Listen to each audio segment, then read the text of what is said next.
Hi, I'm Chef Randall, inventor of the turbo cooker and the steam frying system. Today we're going to show you how to use your new Turbo Cooker Plus. And here to do that is America's favorite cook, Kathy Mitchell. Well, thank you, Chef Randall. Kathy, you're welcome. This is your kitchen. I'm going to let you get to it. Okay. Well, if you're watching this video, it means you're the proud owner of a brand new Turbo Cooker Plus. So let me show you what you got in the package.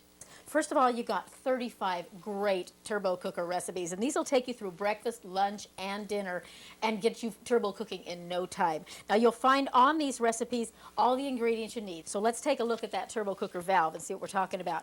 On the top of your lid, you're going to find this valve. It looks like a little light switch, and one's marked open and one's marked closed. Now, I mentioned that all of the recipes use timing, and one of the pluses on the Turbo Cooker Plus is this great timer. What you're going to use this for is if the recipe says you need 3 minutes before you turn the food over, all you have to do to set your minutes is 1, 2, 3 on the minute set, and when you hit start, you've got 3 minutes. Now, remember, you're always going to want to take off the timer before you wash that lid or put it in the dishwasher. Now, inside, you're going to find these two racks. These we call stack racks because they have little clips that allow you to lock them together so that it makes them easier to move the foods in and out of your turbo cooker. Now, all of the recipes will tell you whether you've got foods on one rack or both racks, and when you lock them together just as easily as that, then you can lift them up and move them in and out. We're going to show you a lot more about that later. Now, inside the turbo cooker, you'll find a great DuPont non-stick surface, and the only thing you need to remember is you won't use metal utensils in here. You can use your wooden spoons, your plastic spoons, or any of your great nylon utensils. And as a matter of fact, we have a great set of nylon utensils that are specially designed for use with the turbo cooker, and you might want to pick up a set of those for yourself. Now, a lot of your recipes are going to call for using different pots and pans and things from your kitchen to use in addition to your turbo cooker.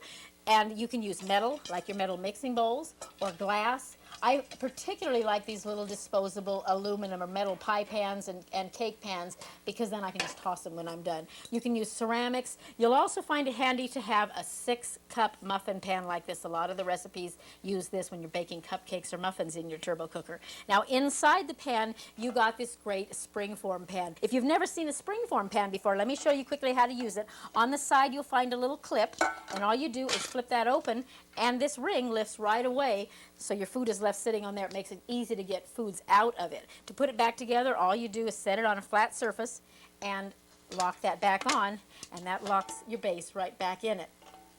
Now, before we start cooking, let me show you a little test you can do to determine how your stove compares to the stoves we used to develop the turbo cooker recipes. Take 1 cup of water, just cold from the tap, and put it into a cold turbo cooker. Set your stove to high heat, and using the count up feature of your timer, see how long it takes that water to come to a boil. If it takes 2.5 minutes, your stove is exactly the same as our stoves, and you can follow the timings exactly as they are on the recipes. If it takes 3 minutes, then you know immediately you're going to need to add a little extra time to the recipes in order for them to get done on your stove. On the other hand, if your stove boils water in 2 minutes, then you're going to need to find what setting to put your stove on so that it takes 2.5 minutes for the water to come to the boil. It might be medium or medium high. But once you've determined that, it'll make it much easier for you to use those turbo cooker recipes. Okay, I'm going to clear off this stuff and we'll get started cooking. Okay, we're going to start with one of my favorite recipes from the show, pork tenderloins with sweet potatoes, green beans, and baked apples. So what I'm going to do first, I've got some sweet potatoes here. I'm just going to put them in the pan. And I'm going to add 1 cup of water. Now, this is a recipe that you don't have a card for. This is one of the recipes that I've used the quick cooking guide to help me figure out how to do it. Potatoes are going to take about 21 minutes. So the meat only takes 14. Means I need to give those potatoes a 7-minute head start. So I'm going to go ahead and turn that on to high heat. And I'm going to go ahead and put the apples in. Now, all I've done for these apples is I cut them in half, cut a little slice off the bottom too so they sit flat on the rack, and filled them with dried cranberries. They're just delicious and they go really good with the pork. So we're going to go ahead and put the lid on there, the valve in the closed position, and we're going to start that off with 7 minutes. Now let's go ahead and get the rest of the stuff ready so when the timer goes we're ready to add it. I've got some pork tenderloin here, and I'm going to use a little seasoning in it. Now, a lot of times in the recipes you'll see a reference to Chef Randall's Choices. What these are is great single-serving seasoning packets that allow you to season your meats just perfectly without having to go out and buy lots of different spices. Chef Randall has mixed all the spices perfectly, and there's lots of different flavors. There's a taste of Italy and so on. What I'm using in this pork tenderloin is the vegetable and poultry seasoning, but remember, you can use it on anything. It's great on the pork. So I'm just going to go ahead and stir that around and let it kind of marinate for a few minutes while those potatoes start cooking. Now on this rack, I've got my frozen green beans with some almonds seasoned with a little salt and pepper. In the cooking guide, 12 minutes, and the meat needs 14 minutes. But you know this isn't rocket science, and you know that they're going to both cook in about the same amount of time that way. So those will go in just a few minutes. While that's getting started, let's show you that coffee cake I promised you over here. Okay, I've got 2 cups of reduced fat Bisquick in the bowl, and now I'm going to add for liquid 1 cup of orange soda. And I'm using diet orange soda, so it's not going to add any extra calories to that coffee cake. You know, you're going to find when you use soda in your baking, it really makes your baked goods high and light. And we're going to add an egg and give that a little bit of a stir here. All right, so you don't want to over-stir Bisquick, you just want to get those lumps out. And I've prepared my springform pan with a little bit of nonstick spray so that this doesn't stick to it. There we go, we got a nice smooth batter. And we're just going to go ahead and put it right into that pan. So just spread that in the bottom. And I've got some pecans. Sprinkle those on there. I love pecans. And a little bit of brown sugar. Just right on the top. Okay. Now, for my cooking medium, I'm going to use the rest of that can of soda. So we're just going to go ahead and pour it right into the bottom of the pan. And we're going to make a little hot fruit sauce. So what I've got here are some peaches that I've drained most of the liquid out of, and some mandarin oranges. And to help that kind of thicken up, I'm going to add just a little brown sugar that's left over right into there. Now we'll place the rack right on there. Set the cake on top. And that's going to take about 15 minutes to bake on high heat with the valve open. That open will help that liquid to boil away to make my sauce nice and thick, and it also kind of helps the cake to rise. Oh, now one thing I wanted to mention while we're talking about baked goods. A lot of times when you're baking, like the cheesecake recipe, for instance, through the baking, it'll tell you to add more water to the pan to keep the steam going. So anytime you're asked to add more water, just remember to add it to the pan, not to the cake, because one lady did that and wondered why her cake was very, very moist. All right, 15 minutes on that. And we should just about be ready here on our sweet potatoes. I'm going to go ahead and stop it. Okay, now take a look. See, the apples are starting to get tender, but they've still got another 15 minutes to go. I'm going to go ahead and lift the rack out. You notice how I'm doing this? I've got a little kitchen fork, and it just slips right under those wire racks and lifts it right out. And I can see the potatoes are getting tender, but they're not quite done yet. Now, I probably have a little bit more water in there than I would like to have, but that's going to continue to boil away. So we're going to go ahead and add the meat to it right now. So I've got my pork tenderloin here, those seasonings on it. I go ahead and put that right in the center here. Push those potatoes off to the side. And I'm going to add just a little bit of brown sugar on top of those potatoes. They give it such a nice flavor. And I find that when I add the brown sugar, I don't have to add any butter. And when you can eat potatoes without butter, saves you a lot of calories. Okay, now because I have a little bit more liquid than I'd like to have, I'm going to use the valve open for the first few minutes of cooking here. So I'm going to put my green beans on, and we'll put those apples back on. I'm going to go ahead and lock those racks together, just like this. Give it a little spin. Put the lid on. Now, like I said, I'm going to leave the valve open for a few minutes to kind of see if we can't get rid of some of that liquid. I don't want to boil the meat, you want to fry the meat. And we're going to go ahead and give that 7 minutes. And then I'm going to turn it over, and then we'll cook it for the last 7 minutes. Okay. So while we wait for that to cook, we'll take a little break here. Okay. There's the timer on our pork. Let's see how we're doing here. I kept my eye on it while it was cooking, and there was plenty of liquid in there, so I didn't add any more. If I'd found the liquid was getting low, I would have closed the valve. Now we're going to just go ahead and lift off those apples and those green beans, and you're going to love the way these racks lock together. It makes it so much easier to move them around. Now here's our pork, and I'm just going to go ahead and flip it over. Look at the beautiful brownness we're getting on there. And remember, there's no oil in there, so you're cooking without any fats or oils. Those potatoes are just about done. This is going to be perfect. 7 minutes is going to be just perfect for this. I'm going to go ahead and put the racks back on now. And we'll give it that last 7 minutes, and then we'll be ready for dinner.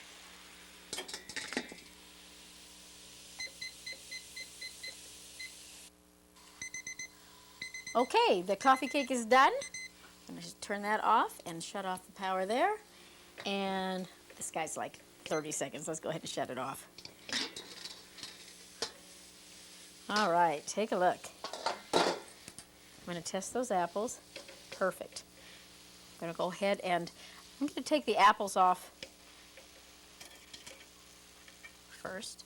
I'm just going to set those out of the way. Those are for dessert. There's our green beans. There's a little fork hole right in the side of that rack. Allows you to slip your fork in and get it off. And here's our sweet potatoes and our pork tenderloin.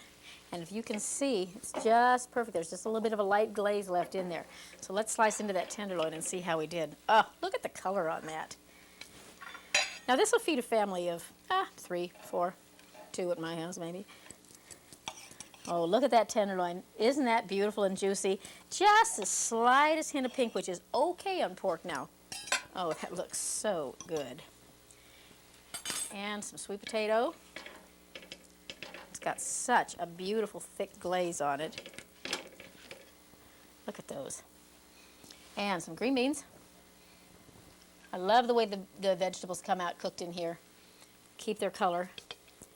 And I suppose we could add an apple to that. There's our dinner. What do you think? Let's check that coffee cake. Ah, look at that.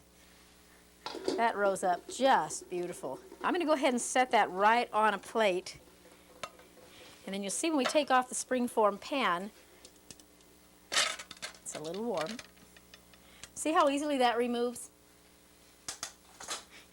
And I'm going to go ahead and cut that. You'd normally want to let it sit for just a couple of minutes to kind of solidify. Sometimes you just don't have a couple of minutes. You're hungry now. Oh yeah, see the beautiful orange color? And I've said I've done this with strawberry soda too. It's really good.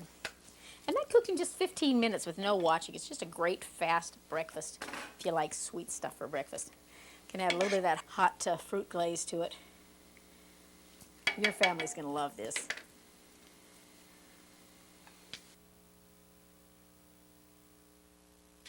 Okay, I've got a couple of chicken dishes I want to show you. We're going to start with one I made on the show. We called it Bavarian chicken. Now what I've got in the pan right now is a little bit of cabbage, and I'm sauteing it in just a little bit of water. I never use oil in any of my recipes, and you won't miss it, believe me. So after your cabbage is sauteed, what I'm going to make is one of these packaged noodle mixes. And the recipe, follow it just like it calls for it. Package of the mix and 2 cups of water. The only thing I'm going to leave out is that tablespoon of butter or margarine. You really don't need it. So we're going to go ahead and add that in. Now, I've added the cabbage as my own little special touch because I feel like if you can get vegetables in your kids any way possible, go for it. Now, I'm just going to go ahead and start this. It calls for 7 minutes of cooking time. So I'm going to get it started in the turbo cooker, and then I'm going to transfer it to this other pan and let it continue cooking while I fry my chicken in the bottom. That way I've got my meat, my vegetable, my side dish all in one pan, so I'm only dirtying one pan up. So here's how you do the chicken. I've got just a chicken breast here, and what you want to do is take, if you've got a hammer, works great. If you don't, the side of a saucer works fine. What you want to do is flatten it out a little bit, just like this. And once you get it flattened out, just do both sides, just like so. This will cook faster. Going to drip it in a little bit of flour. Now what I've got here, this is the Bavarian part. I've got a little bit of beaten egg with a couple of tablespoons of mustard. So we've dipped the chicken in flour. Now we're going to dredge it in that egg mix. And then what I've got in here are some crushed up pretzels. This is a good way to use up the last of the bag when all that's left is crumbs. So we're going to go ahead and roll that chicken in there. And what this is going to do is going to give me a beautiful crispy texture on that chicken without frying. And it looks good even before you hardly start cooking it. So I've gone ahead and dip those. Now let me give this a little bit of a stir here. actually, I'm going to give it just a couple more seconds. What I've got over here, if we can just move over here for a second, is I've got some chicken and onions sauteing in the pan. And it's gone dry, but that's good, because what happens when your pan dries out a little bit is, you see, that's where you get the beautiful brownness in your chicken and your onions without adding any oil. So I was keeping an eye on it, and I could hear that sizzle telling me that I was losing my moisture, so I just added a little bit more water. I keep saying, and people joke with me that cooking is not rocket science, and it really isn't. But you just got to kind of watch it, and don't think you've burned it. We've got a beautiful brownness. So I'm going to go ahead and let that go a couple more seconds, and this looks like it's just about ready to transfer into this other container. And this is going to finish cooking while we cook that chicken. So we're going to go ahead and just pour it right out into the bowl. And here you see I'm using the bowl I'm going to serve it in, so I'm not dirtying up any extra dishes. And this is where you'll find those spatulas that we sell come in really handy. They've got little points on them that help you get in all the little corners. Now, rather than stop and wash that pan, I'm just going to go ahead and take a little paper towel.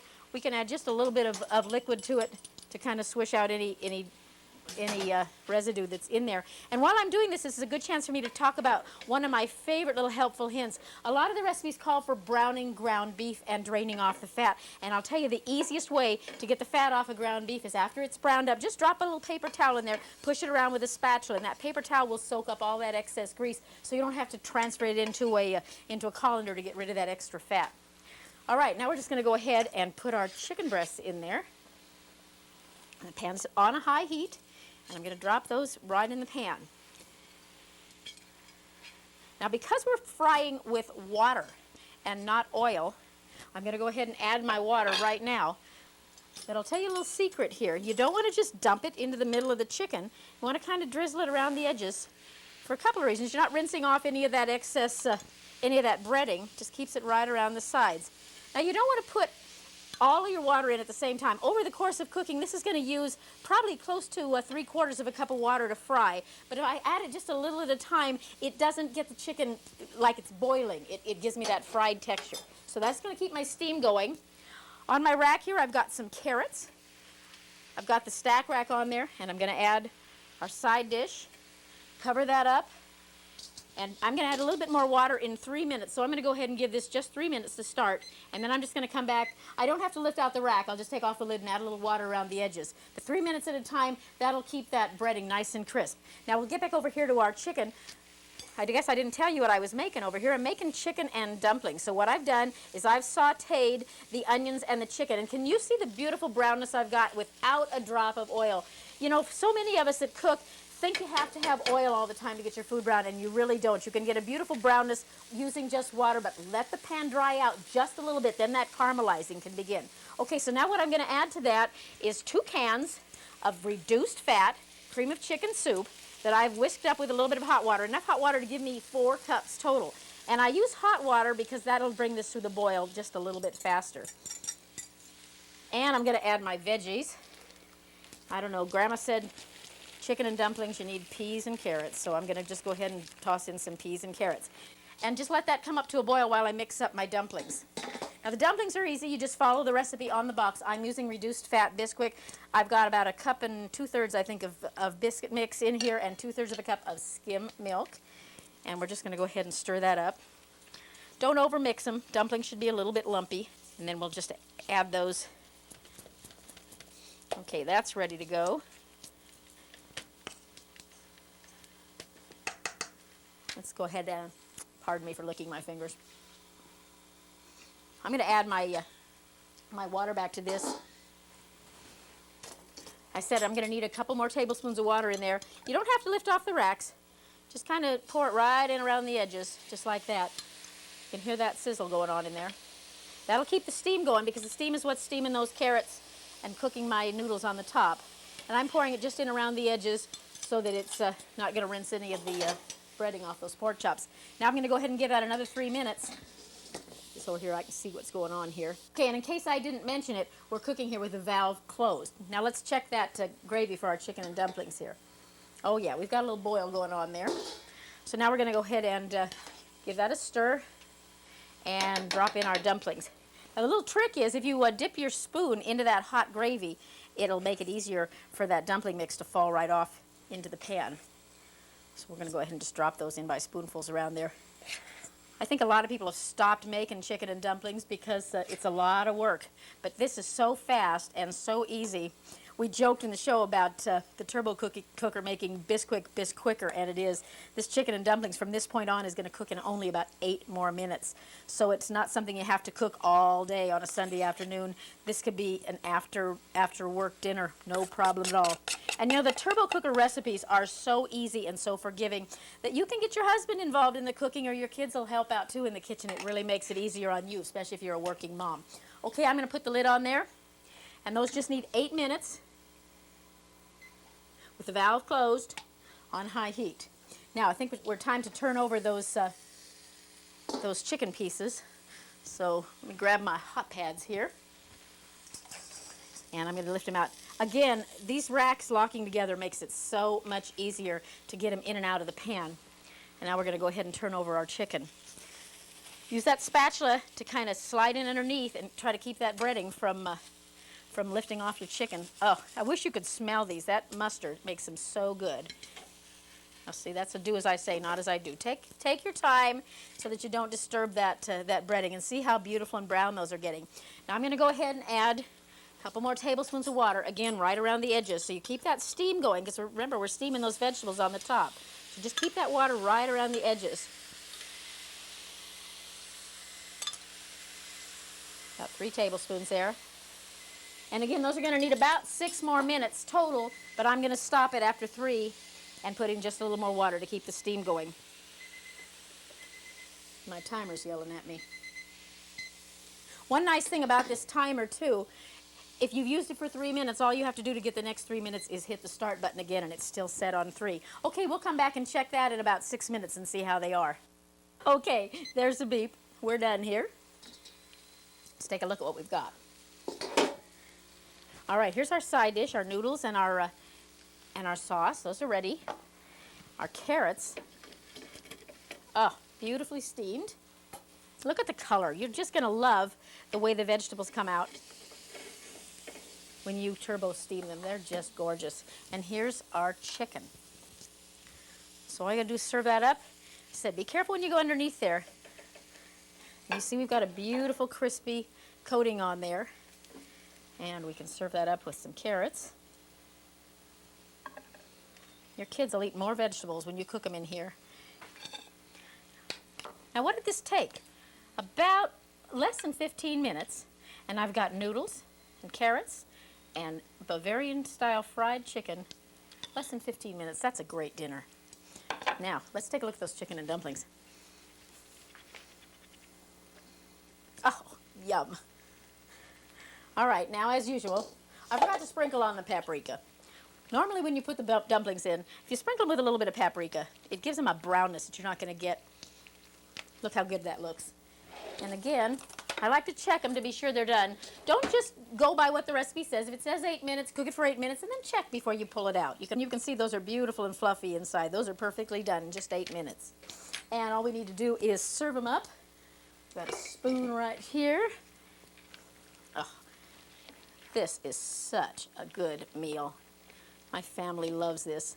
And again, you can change it to suit your family. If you want bigger pieces of chicken, leave the pieces bigger. Just give it a little extra time, a little gravy on that dumpling. I think we're ready to eat. Let me show you something over here. What I've got in the turbo cooker is some wild rice mix.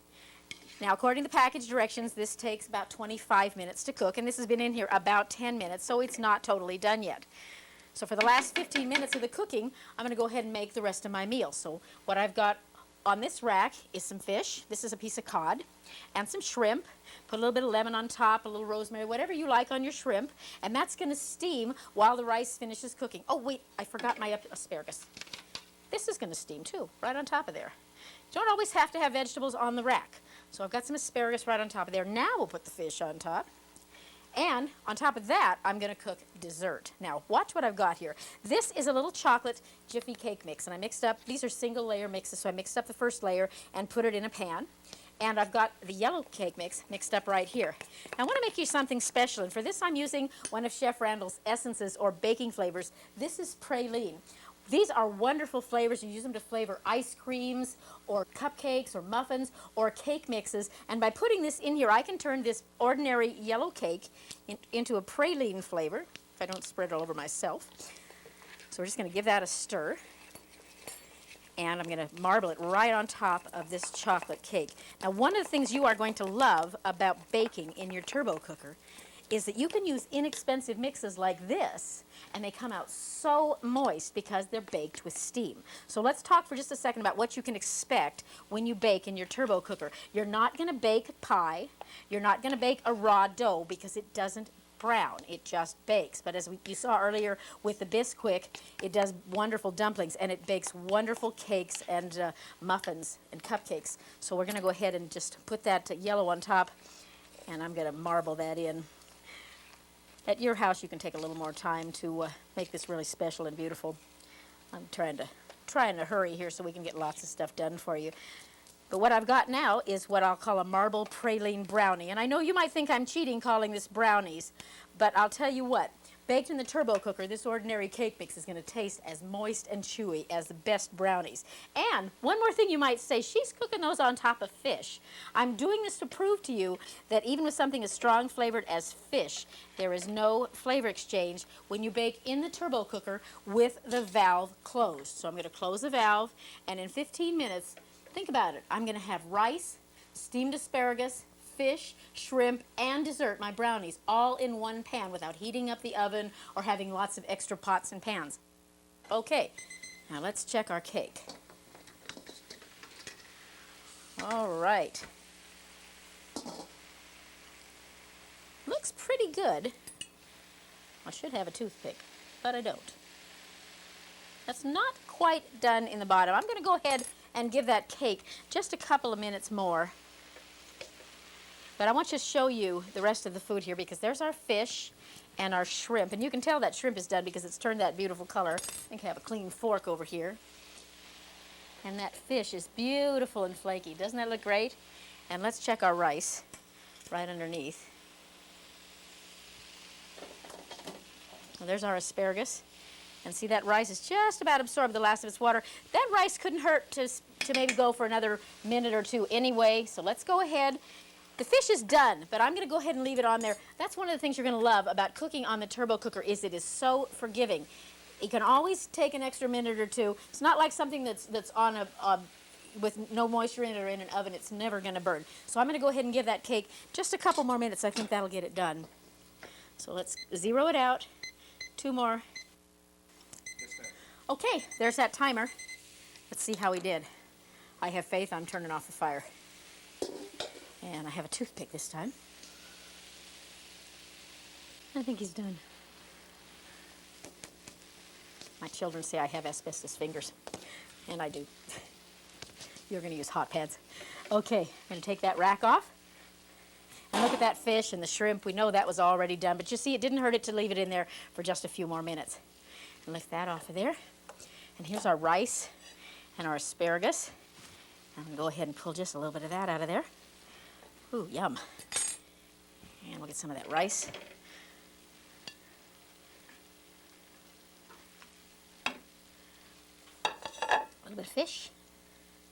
Oh, it's flaky and beautiful. And some shrimp.